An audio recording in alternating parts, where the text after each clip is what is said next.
Salut à tous les amis, j'espère que vous allez bien. Ce samedi 11 janvier, dans cette vidéo, on va évoquer comment la Liga a essayé de piéger le FC Barcelone dans le cas Dani Olmo et Pau Victor, puisqu'on a eu du nouveau. On va également évoquer rapidement la conf de presse d'Hansi Flick, qui a évoqué notamment le sujet de Ronald Araujo ou d'autres éléments. Donc on va revenir, il y a aussi des rumeurs mercato avec Rashford, mais également Alexander Isak. Donc il y a beaucoup de noms qui sortent, on va essayer de décrypter le vrai du faux.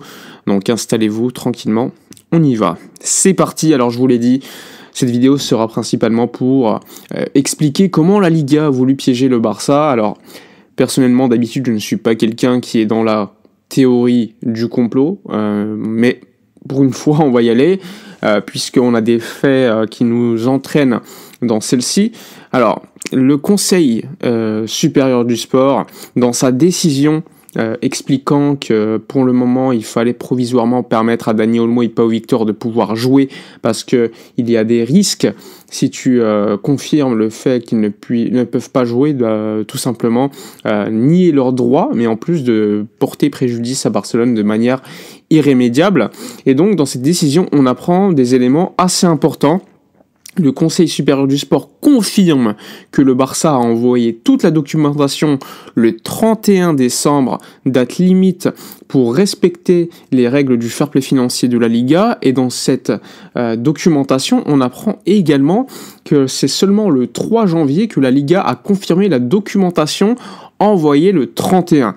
Maintenant, évidemment, le Conseil supérieur du sport précise dans sa note que tous ces éléments seront étudiés plus en profondeur lorsqu'il y aura une décision sur le fond.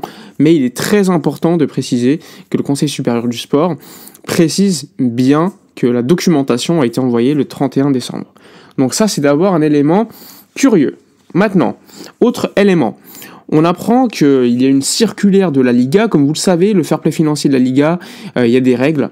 Elles sont disponibles pour le grand public. Si vous les chercher, vous les trouvez facilement concernant les règles. Il suffit juste de taper règles économiques Liga 2024, vous les trouvez facilement.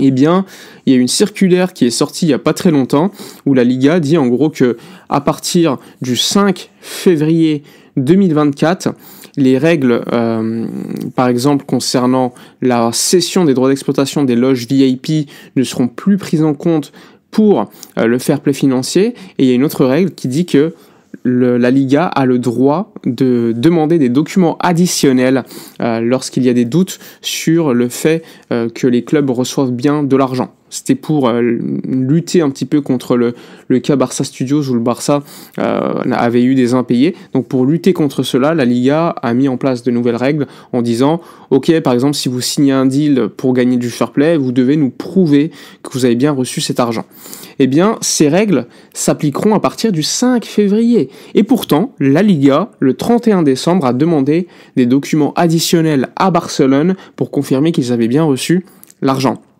Donc, il y a eu une gestion de la Liga qui est dans l'erreur, tout simplement, parce que la Liga a tous les droits de mettre en place cette circulaire qui s'applique à partir du 5 février, mais c'est à partir du 5 février. Donc, ce qui s'est déroulé le 31 décembre 2024, la Liga n'avait pas le droit de demander des preuves, des justificatifs de paiement reçus à hauteur de 40% pour les paiements.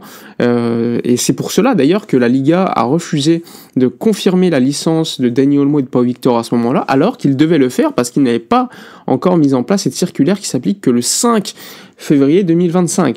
Donc c'est quelque chose de technique, mais c'est important. Sachant qu'en plus le Barça a un autre argument juridique, c'est de dire que pour pouvoir inscrire 2 joueurs lors d'une même saison, pour un même club, il faut qu'on soit dans une situation exceptionnelle. En gros, les clubs n'ont pas le droit de le faire de manière générale, mais cet article il s'applique que lorsque le club rompt le contrat du joueur, rompt sa licence. Là, ça n'a pas été le cas parce que c'est la Liga qui l'a fait. Et cette possibilité n'est pas prévue dans les statuts de la fédération espagnole qui va les modifier dans quelques semaines.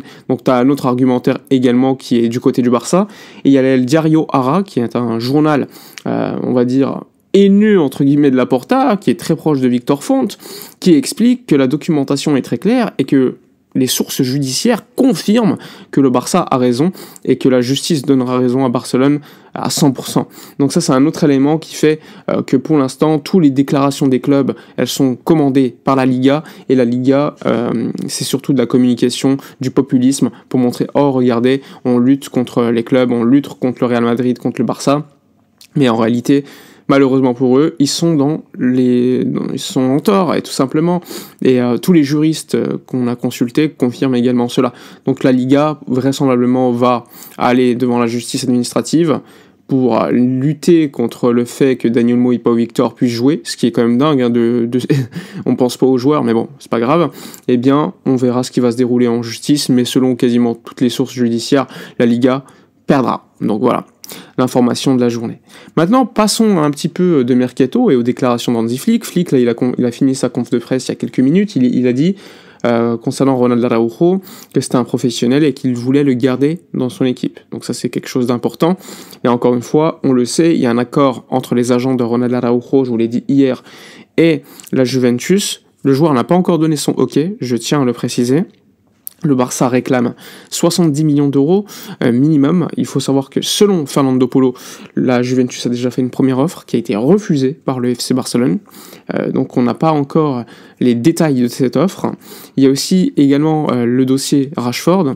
Le Barça a reçu il y a quelques jours, je crois 2-3 jours, le fait que l'agent propose son joueur, d'ailleurs je crois que c'est son frère, propose le joueur à Barcelone. Il y a eu un rendez-vous, selon Di Marzio, jeudi dernier, et le Barça, pour l'instant, l'a dans sa liste, et doit d'abord générer du fair play, comme vous le savez, avec la règle du 1 pour 1, et c'est en ce sens qu'il y a des départs qui pourraient être effectués, que ce soit Ansu Fati, que ce soit Ronald Araujo, ou autre. Peut-être Eric Garcia, je ne sais pas, mais en tout cas, pour l'instant, le Barça pense à des départs qui pourront générer des revenus et permettre donc plus facilement de recruter.